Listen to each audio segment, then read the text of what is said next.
Today we're going to talk about GMC by Debra Dixon.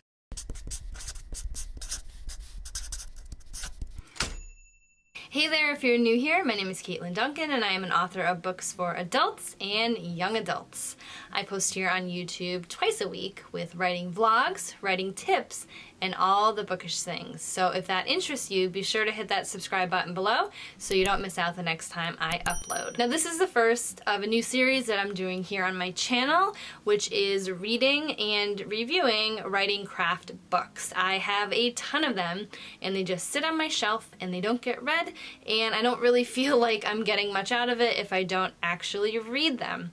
So I wanted to start off strong with one of my favorites, which is GMC by Debra Dixon. Now the author of this book, Debra Dixon, she has written a ton of best-selling books, and she is now a publisher who publishes New York Times bestsellers and US Today bestsellers. So I think she has some idea what she's talking about. Now in case you're wondering or can't really read this because of the glare, GMC stands for Goal, Motivation, and Conflict, in case you need to go back to it, but really I just like the way it looks. So goal, motivation, and conflict can help you create characters and situations in your books that really grip a reader and make them not want to put your book down. I'm going to pull a line from the book that really encompasses what goal, motivation, and conflict means.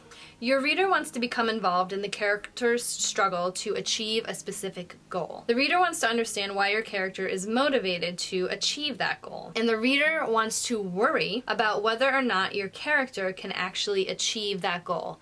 Conflict creates that worry. Now, when I first read that many years ago, it really clicked with me about this book and my characters and how I could really use it to make my characters better. Because that's the point of reading craft books. We want to consistently hone our craft to become the best writer we can. Now, if that wasn't enough, she really broke it down even more for me, and it really solidified that I knew this book was really going to work for me. Now, she says that goal, motivation, and conflict should be linked so firmly together that they form a sentence when put together correctly. And that sentence is: a character wants a goal because she is motivated, but she faces conflict. Now, for me, again, that was a big game changer, because if I'm able to boil it down into a sentence and see right away if it doesn't make sense for my story or my character, then I know something might be wrong. And then I go back and try to figure it out. Then Debra goes on to break down these concepts and the importance that each of them have in a story when it comes to the external and internal journey for your characters.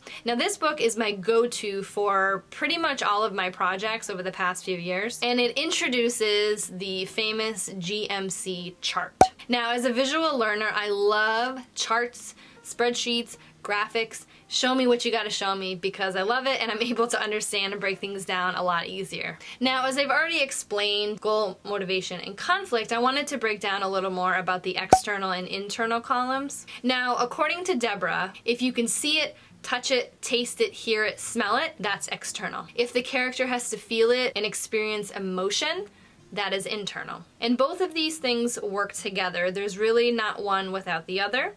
And that was also an important takeaway from this book for myself. Now throughout this book, we go through the process of filling in each of the blanks, starting with the upper left-hand corner with the external goal, and then moving down from there. So she sort of fills it out in a very particular process, breaking down chapters about goal, motivation, and conflict. Now we dive into what meaningful goals are, what's a strong motivation versus not really a strong motivation, and conflicts, and how they work together. And there are a lot of examples from famous movies. I do appreciate how she used movies versus books. One of my other favorite craft books, Save the Cat Writes a Novel, went through a lot of novel examples, which makes sense, but when we're explaining this very simple concept of goal, motivation, conflict, they're more accessible and it's easier to watch an hour-and-a-half movie than have to sit down and read a book and then analyze it. So I appreciate how this process is sort of not there for you to slug through.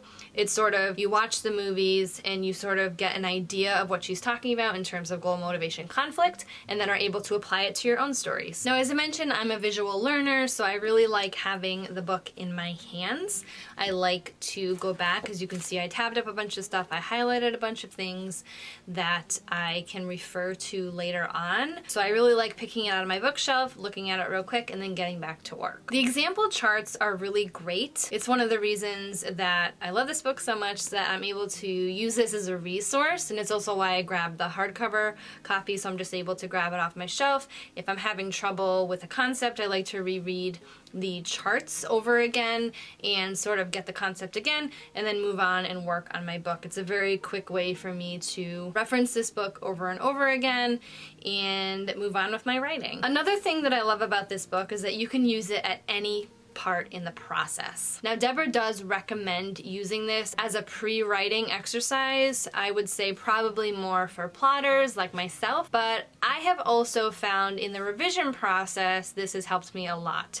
Now, I tend to plot out my books pretty well. I like to fast draft my books, and I find this helps me a lot with my revision process more than it does in the pre-writing process, because I sort of discover the characters in the writing process and then go back during my revisions and deepen the characters and deepen the settings, and I find these charts really help me. I'm able to hone in on my characters after I've already written the draft. But you can use it during pre-writing and revising, just pre-writing, just revising, however you want to use it. So I love how this book is so versatile and can connect with many different types of writers. Now, this book particularly came in help when I was developing the series of novellas, the Sister Secrets trilogy. I was having a lot of trouble with my first book. I really couldn't connect the two main love interests, and I found that this book helped a lot. I was able to look at the two characters side by side, and Debra does recommend that in her books,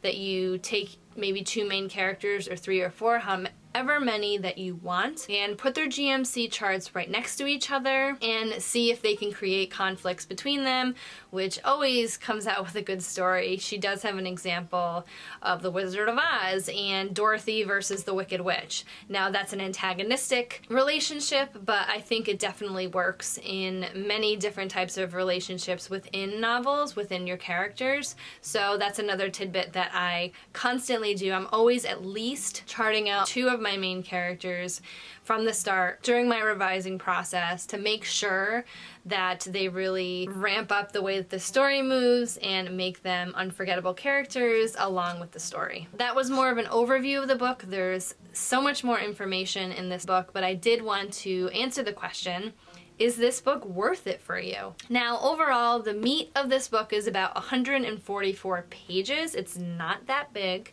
And then after that, there's recommended reading and also the charts that she talks about, the movies that she references throughout the book, which are The Wizard of Oz, as I mentioned, Lady Hawk, Casablanca, and The Client. So total, this book is only 164 pages. You may think, well, that's under 200 pages. That might not be worth it to me. But there is really no excess in this book. There's no long drawn out processes. She really goes through and talks about each of the concepts very succinctly, using examples, and then moves on. So I personally think this is a great resource for any writer, as you can use it in any part of your process. Now, at the time of this filming, this ebook is $9.99 on Amazon.